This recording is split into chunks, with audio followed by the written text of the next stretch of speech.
So here in example 1, we're going to sketch each angle in standard position. And again, the language of standard position is going to be very important, and state the quadrant in which the terminal arm lies. So again, the terminal arm is just once I've drawn a position of 36 degrees.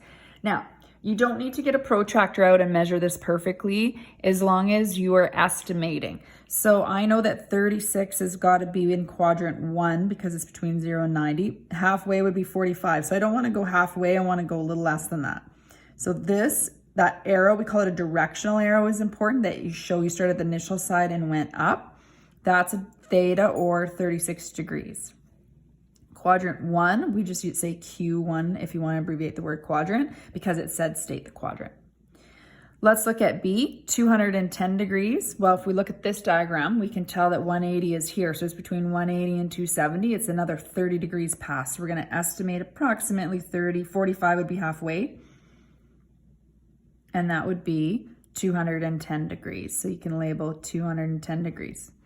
This would be then, therefore, in quadrant 3. So you kind of don't need the sketches after a while. You can say 210 is between 180 and 270.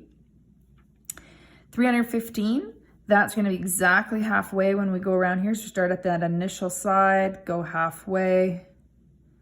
And we've got 315 degrees. So that would be quadrant 4.